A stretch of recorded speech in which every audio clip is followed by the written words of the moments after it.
തിരുവനന്തപുരം കോർപ്പറേഷനിൽ താമര വിരിയിച്ച 50 BJPയുടെ കൗൺസിലർമാരും ഇന്ന് സത്യപ്രതിജ്ഞ ചെയ്ത് ചുമതല ഏറ്റിരിക്കുന്നു. ഈ അതുല്യ നിമിഷം കോർപ്പറേഷനകത്ത് നടക്കുന്ന ഘട്ടത്തിൽ പുറത്ത് തിരുവനന്തപുരത്തെ വോട്ടർമാർ സ്വാമിയെ ശരണമയ്യപ്പ എന്ന ദിവ്യമന്ത്രം മുഴക്കുകയായിരുന്നു. ഈ ചരിത്ര നിമിഷത്തിന് സാക്ഷ്യം വഹിക്കുവാൻ BJPയുടെ സംസ്ഥാന അധ്യക്ഷൻ രാജീവ് ചന്ദ്രശേഖറും BJP ദേശീയ നേതൃത്വം കേരളത്തിലേക്ക് അയച്ച കേരളത്തിന്റെ BJP പ്രഭാരി പ്രകാശ് ജാവ്ദേക്കറും നേരിട്ട് എത്തിയിരുന്നു കോർപ്പറേഷനിലേക്ക്. ഈ വാർത്തയുടെ വിശദാംശങ്ങളുമായി പ്രജിത് മോഹനാണ് ചേരുന്നത്. പ്രജിത്ത്, ഇന്ന് കേരള രാഷ്ട്രീയം ഉറ്റുനോക്കിയത് തിരുവനന്തപുരം കോർപ്പറേഷനിലെ BJP കൗൺസിലർമാരുടെ സത്യപ്രതിജ്ഞ തന്നെയായിരുന്നു എന്ന കാര്യത്തിൽ സംശയമില്ല. അകത്ത് ഈ ചരിത്ര നിമിഷം നടക്കുന്ന ഘട്ടത്തിൽ ഈ കൗൺസിലിന് പുറത്തും അതോടൊപ്പം തന്നെ സംസ്ഥാനത്തിന്റെ വിവിധ ഭാഗങ്ങളിലും വലിയ ആഘോഷ പരിപാടികളാണ് BJPയുടെ പ്രവർത്തകർ സംഘടിപ്പിച്ചത്. മറ്റു വിശദാംശങ്ങൾ പറയും.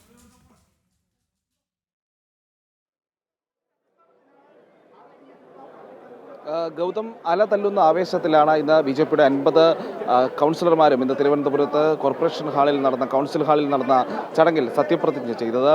ഒപ്പം മറ്റ് പ്രതിപക്ഷ സംഘടനകളുടെയും UDF-ന്റെയും രണ്ട് സ്വതന്ത്രന്മാരുമൊക്കെ ഈ പറയുന്ന രീതിയിൽ സത്യപ്രതിജ്ഞ ചെയ്തു. അങ്ങനെ വലിയ ഒരു രാഷ്ട്രീയ മാറ്റത്തിന്, തലസ്ഥാനത്തിൻ്റെ തലവര മാറ്റുന്ന ഒരു രാഷ്ട്രീയ മാറ്റത്തിന് കൂടിയാണ് ഇന്ന് തിരുവനന്തപുരത്തെ കോർപ്പറേഷൻ വേദി. ഏതാണ്ട് 40 വർഷത്തെ CPM ഭരണം അവസാനിപ്പിച്ചുകൊണ്ട് വലിയ രീതിയിലുള്ള ഒരു മുന്നേറ്റവുമായി BJP വരികയും 50 സീറ്റുകൾ BJP വിജയിക്കുകയും ചെയ്തു. അങ്ങനെ 50 കൗൺസിലർമാരുടെ ഭൂരിപക്ഷവുമായി ഈ നിലവിൽ കോർപ്പറേഷനിലെ ഏറ്റവും വലിയ ഒറ്റക്കക്ഷിയായി മാറി BJP. വലിയ പ്രതീക്ഷകളോടെയാണ് പുതിയ ഭരണസമിതിയൊക്കെ ജനങ്ങൾ കാത്തിരിക്കുന്നത് എന്നുള്ളത് കൂടി ഈ ഘട്ടത്തിൽ പറഞ്ഞു വെക്കേണ്ടതുണ്ട്. പ്രത്യേകിച്ച് തിരുവനന്തപുരത്തിന്റെ വികസന പ്രവർത്തനങ്ങളിൽ വലിയ മാറ്റം കൊണ്ടുവരുമെന്നുള്ള പ്രഖ്യാപനവുമൊക്കെയായി പ്രധാനമന്ത്രിക്ക് എത്തുമെന്നുള്ള പ്രഖ്യാപനങ്ങളുമൊക്കെ അങ്ങനെ നിൽക്കുന്നു. അപ്പോൾ വലിയ ആവേശമായിരുന്നു ഇത് നമ്മൾ ഇവിടെ കണ്ടത്.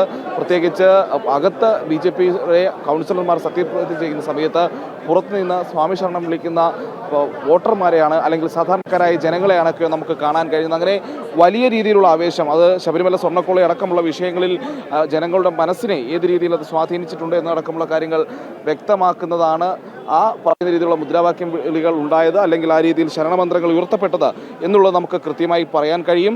സത്യപ്രതിജ്ഞാ ചടങ്ങുകളിലും അത്തരം വികാരങ്ങൾ വളരെ മുഴച്ചു നിൽക്കുന്ന കാഴ്ചകൾ കണ്ടിരുന്നു. പ്രത്യേകിച്ച് ശബരിമല അയ്യപ്പൻ്റെ പേരിലും ഒപ്പം മറ്റ് ദൈവങ്ങളുടെയൊക്കെ പേരിലും ഒക്കെ ഈ പറയുന്ന രീതിയിൽ സത്യപ്രതിജ്ഞ ചെയ്തവരുണ്ട്. പ്രത്യേകിച്ച് ദൈവനാമത്തിൽ സത്യപ്രതിജ്ഞ ചെയ്ത ആളുകൾ, ഈശ്വരൻ്റെ പേരുകൾ, പ്രത്യേകിച്ച് ശബരിമല അയ്യപ്പൻ്റെ പേരിൽ സത്യപ്രതിജ്ഞ ചെയ്തു, ശ്രീരാമൻ്റെ പേരിൽ, ഗുരുദേവൻ്റെ പേരിൽ, അങ്ങനെ പലവിധ ദൈവങ്ങളുടെയൊക്കെ പേരിലുള്ള സത്യപ്രതിജ്ഞ ചടങ്ങുകൾ കണ്ടു. UDF കൗൺസിലർമാർ പോലും ശരണം വിളിക്കുന്ന കാഴ്ചയൊക്കെ നമ്മൾ കണ്ടതാണ്. അങ്ങനെ ഈ ശബരിമല സ്വർണ്ണക്കവർച്ച അടക്കമുള്ള വിഷയങ്ങൾ അത് ഈ പറയുന്ന രീതിയിൽ വോട്ടർമാരുടെയും ഒപ്പം ഈ കൗൺസിലർമാരുടെ വിജയങ്ങളെയും ഒക്കെ സ്വാധീനിച്ചിട്ടുണ്ട് എന്നടക്കം വ്യക്തമാക്കുന്നതാണ്. ഇനി ഏറ്റവും പ്രധാനപ്പെട്ട കാര്യം എന്താണ് ഇനി തിരുവനന്തപുരത്തിൻ്റെ ഭാവി എന്നുള്ളതാണ്.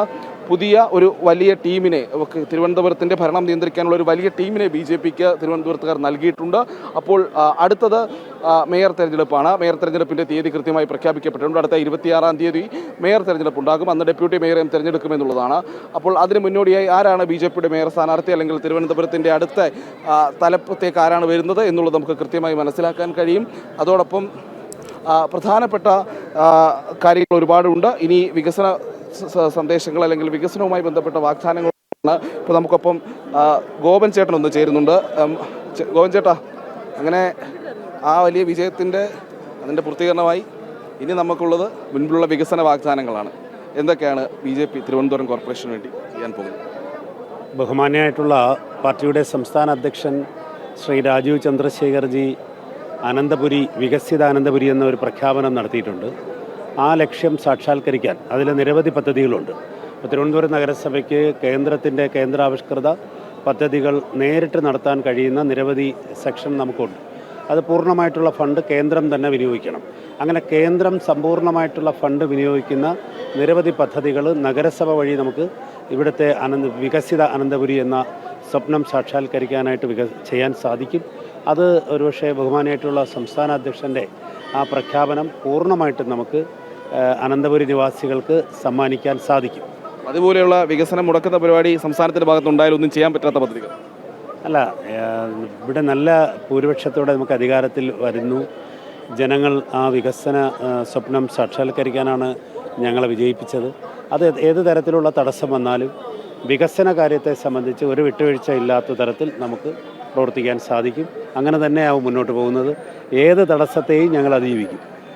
അങ്ങനെയാണ്. കാരണം സാധാരണഗതിയിൽ ഇത്തരത്തിൽ സംസ്ഥാന സർക്കാരിന് വിരുദ്ധമായിട്ടുള്ള നിലപാട് സ്വീകരിക്കുന്ന അല്ലെങ്കിൽ സംസ്ഥാന സർക്കാരിന് വിരുദ്ധമായ ഒരു രാഷ്ട്രീയമൊക്കെ ഉള്ളൊരു ഒരു കക്ഷി ഇങ്ങനെ പാർട്ടിയൊക്കെ അധികാരത്തിൽ വരുന്ന സമയത്ത് അത് മുടക്കാൻ നമ്മുടെ സംസ്ഥാനത്തെ CPM സർക്കാർ ശ്രമം നടത്തുമെന്നൊക്കെയുള്ള അല്ലെങ്കിൽ അതിൻ്റെ പദ്ധതികളും വികസന പ്രവർത്തനങ്ങളൊക്കെ മുടക്കാൻ ശ്രമം നടത്താനുള്ള സാധ്യതകളുണ്ട് എന്നുള്ളതാണ്. അപ്പോൾ അത്തരം ഏത് പ്രവർത്തനങ്ങൾ ഉണ്ടായാലും അതിനെയൊക്കെ എതിരിട്ട് തോൽപ്പിച്ചുകൊണ്ട് തലസ്ഥാനത്തിൻ്റെ വികസനവുമായി മുന്നോട്ട് പോകുമെന്നുള്ളതാണ് MR ഗോപനെ പോലെ BJPയുടെ തലമുതിർന്ന കൗൺസിലർമാരൊരാൾ പറയുന്നത്. നേരത്തെ BJPയുടെ സംസ്ഥാന അധ്യക്ഷൻ രാജീവ് ചന്ദ്രശേഖറും സമാനമായ രീതിയിൽ പ്രത്യേകിച്ച് എപ്പോൾ അദ്ദേഹം സംസാരിക്കുമ്പോഴും തലസ്ഥാനത്തിൻ്റെ വികസനം അത് പ്രധാനമന്ത്രി തന്നെ നേരിട്ടെത്തി ആ വികസന പദ്ധതികളുടെ പ്രഖ്യാപനം ഉണ്ടാകുമെന്നുള്ള കാര്യമാണ് അദ്ദേഹം ആവർത്തിച്ച് പറഞ്ഞുകൊണ്ടിരിക്കുന്നത്. അദ്ദേഹം അത് ഇന്നും ആവർത്തിച്ചിരുന്നു. രാജീവ് ചന്ദ്രശേഖർ അടക്കമുള്ള കുമ്മനം രാജശേഖരൻ അടക്കമുള്ള പ്രധാനപ്പെട്ട BJP നേതാക്കളും ഇന്ന് തലസ്ഥാനത്ത് കോർപ്പറേഷനിൽ ഈ നടക്കുന്ന സത്യപ്രതിജ്ഞാ ചടങ്ങുകൾ കാണാനെത്തിയിരുന്നു.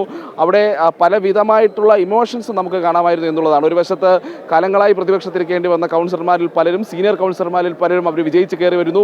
അവർ വീണ്ടും ഭരണപക്ഷത്തേക്ക് വരുന്ന ഒരു കാഴ്ച. ഏതാണ്ട് 40 വർഷത്തെ CPMൻ്റെ ഒരു ഭരണമൊക്കെ അവസാനിച്ചുകൊണ്ടാണ് അങ്ങനെ ഒരു മാറ്റത്തിൽ വരുന്നത്. അതോടൊപ്പം തന്നെയാണ് പുതിയ കൗൺസിലർമാർ, ചെറുപ്പക്കാരായിട്ടുള്ള ആളുകൾ, അവർ പോലും വിജയിച്ചെത്തുന്നു. അവർ പോലും ഒരു കോർപ്പറേഷൻ ഭരണത്തിലേക്ക് BJPയുടെ നേതൃത്വത്തിൽ മുന്നോട്ട് പോകുന്നു എന്നുള്ളതാണ്. അതിനൊടുവിൽ 26-ാം തീയതി മേയർ ആര് എന്നുള്ള കാര്യത്തിൽ കൂടി ഒരു അന്തിമ തെരഞ്ഞെടുപ്പ് കൂടി കഴിയുന്നതോടുകൂടി തലസ്ഥാനത്തിൻ്റെ വികസന പ്രവർത്തനങ്ങളിൽ ഊന്നിയുള്ള പ്രവർത്തനങ്ങളുമായി മുന്നോട്ട് പോകുമെന്നുള്ളതാണ് BJPയുടെ വിജയിച്ച കൗൺസിലർമാർ അല്ലെങ്കിൽ വീണ്ടും ആവർത്തിച്ച് പറഞ്ഞുകൊണ്ടിരിക്കുന്നത്.